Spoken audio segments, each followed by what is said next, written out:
44-year-old Gilbert Teodoro is the youngest secretary to head the Defense Department.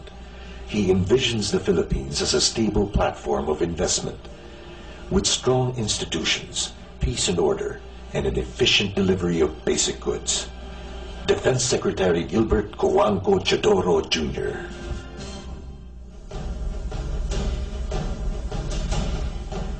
Mr. Secretary, thank you for coming tonight. Thank you, Ricky. Good evening. Maraming salamat po at magandang gabi sa kanilang lahat. Secretary, you're a very thoughtful guy. In the years I've observed you and I've known you, you've been very thoughtful, you're policy-oriented, you're not given to drama. In other words, you don't sound like a politician. Why are you running for president? Well, unang-una, kaya ako tumatakbo dahil sa inganyo ng mga partners namin sa administration coalition, ng mga katrabaho ko ng mga gobernador, sa liga ng mga gobernador, liga ng mga mayors, provincial board members. They want a candidate who can pursue the platforms and the policies of the administration, of course, with nuancing sa iyong mabibigay, sa iyong bisyon sa bansa. Plus, the practical experience also of managing one of the most complicated departments in our government helps a lot. But are you comfortable with some of the things that a politician has to do? Well, naging politiko din naman ako, 9 years na congressman, pero admitido ako sa national exposure bago po ito sa akin. And I'm trying to learn as best as I can. So let me ask you this, kasi sabi po ninyo, there are people in the administration, the governors, who want you to run. And naalala ko lang po yung halalan sa US, John McCain was running, he was a Republican, and kahit anong gawin niya, nalilink siya kay President Bush, who was unpopular. Parang may konting parallels dito, no? You're running under an administration ticket to succeed admittedly unpopular president. Are you afraid of being John McCain? No, hindi ako takot maging John McCain. Dito ako naninindigan, dito ako naninilbihan. At pagka nakapaliwanag na tayo sa publiko, kung umabot man sa kampanya, because of course, kailangan may selection process muna sa administrasyon, mapapaliwanag din ng mga plataforma at mga nangyari sa administrasyon. Hindi naman ako isang tao na maninilbihan, sumisilong sa isang bahay na ikinahihiya ko yung bahay na tinitirahan ko. Hindi ako ganung klaseng tao, Ricky. So you're not apologizing for anything that the administration has done? No, and when time comes, history will be the judge. No matter what one says, for or against any administration, history will be the judge. Do you think it's important in this election to identify yourself as administration or opposition? Because there are two things that people say, no? Some people will say, that's not an issue anymore, we have to move forward.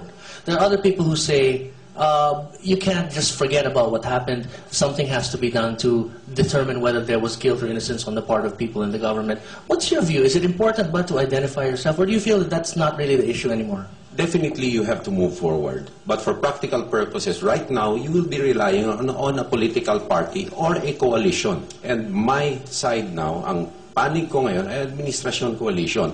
At ang consent nila, ang kailangan kong kunin bago ako makatakbo. Do you feel then that you will have to run and be asked those questions? I don't know if this is the first time you're being asked that, but is that something that you anticipate you'll be asked a lot? Definitely, kailangan sagutin yun eh. Kaya kailangan din paliwanag ang side ng administrasyon sa ating mga kababayan upang sa ganon, balansyado ang kanilang opinion pag darating ang araw na kailangan nilang pumili. Bakit po kayo bumoto against the impeachment of President Arroyo? Well, unang-una, sa feeling ko, kakulangan ng basis. And secondly, lahat ng impeachment ay political decisions. Ang future na mangyayari pagkatapos ng impeachment ay hindi maliwanag at hindi pinaliwanag ito. Kung sinong interes ang mangingibabaw, kung sino mabebenepisyohan, kung sino ang mga kamay sa likod nito, hindi na paliwanag. So you felt that there was just not enough there at the time? A combination of all the factors. That's why the majority of my then party mates supported our stand. What's the first thing that you would want to do as president? What kind of policies would a President Teodoro push? Well, I had a public stand on this already. Unang-una, hihikayatin ko ang Kongreso pumasa ng batas na tumatawag ng Constitutional Convention. Kasi ang aking pananaw, hindi lang kailangan ng values or renewal of values or pananaw, no? Institutions shape behavior. It motivates behavior. And I think our institutions, time and again, people have said they need to be changed. Now, the debate is, paano mo papalitan? Con-con o con-as? Sa akin, nasubukan na namin 3 beses ang con-as ayaw ng ating mga taong bayan. Ang aking pananaw, hingi na lang tayo ng Kongreso, bagamat may mga panganib din ang konkon. Ngunit gamitin na ng isang halal na presidente ang kanyang liderato upang mag-advocate ng changes. Ano po sa tingin ninyo ang dapat baguhin sa ating saligang batas? Unang-una sa struktura ng gobyerno. Sa tingin ko, napakadaming checks and balances na nailagay dahil reaksyon itong ating saligang batas sa nangyari nung araw, nung martial law. Kailangan mag-instill tayo ng synergy. Ngayon, maraming nagsasabi, baka maganda ang parliamentary system. Maganda nga, pero ang Pilipino hindi tatanggap ng presidente na hindi nila halal. Kaya sa akin, at the minimum, bagamat bukas pa ito sa debate, presidential unicameral. Pangalawa, hayaan natin ang Kongreso mag-determine kung ang isang rehiyon o lugar ay pwede nang bigyan ng karagdagang laya na gumawa ng sarili niya mga diskarte o pananaw sa kalakalan, sa regional development at iba't iba pang mga usapin. Baka maaari pa po ang elections ng local government sa mga region na so empowered, pagkaya na nila, ay gawing regional na lang ang local na elections. Hindi na isasabay ang national sa local elections. Kasi alam na po natin lahat ang problema ng sabay-sabay na eleksyon ng national at local. Yan ho ay a few of the things that we need to think about. Kayo po ba ay sumasang-ayon sa panukala na tanggalin ang mga foreign ownership limits sa lupa at sa iba pang mga uri ng negosyo? Hindi po sa lahat ng bagay. Unang-una sa turismo, baka pwede. Sa industrial at commercial, pwede po. Pero sa mineral resources ng ating bansa, sa marine resources at sa agrikultura, ako po ay hindi papayag na tanggalin ang ban on foreign ownership dito sa mga bagay na ito. Dahil strategic po itong mga assets na ito sa ating bansa.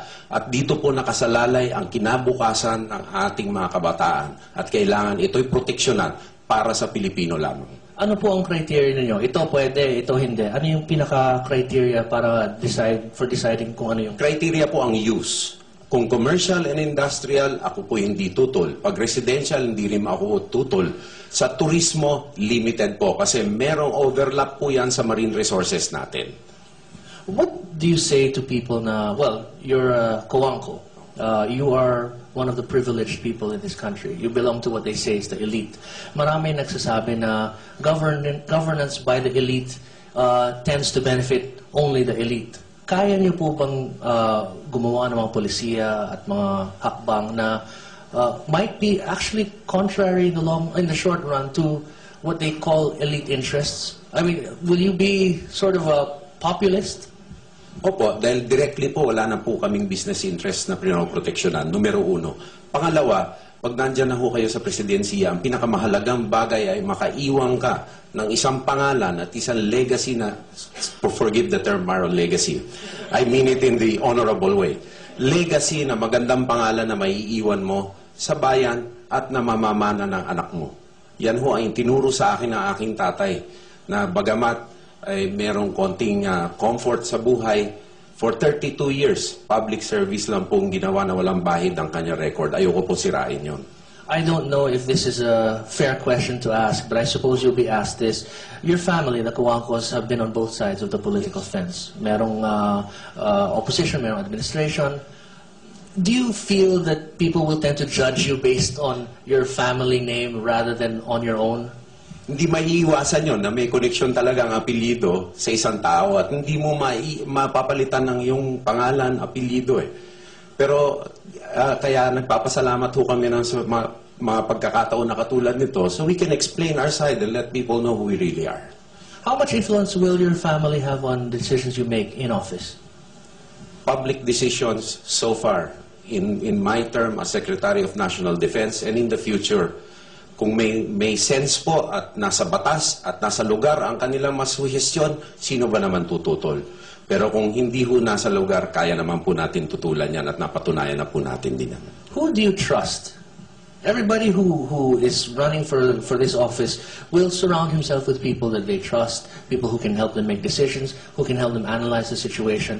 Para po sa inyo, sino yung pinagkakatiwalaan niyo pag kailangan yung gumawa ng mahalagang desisyon?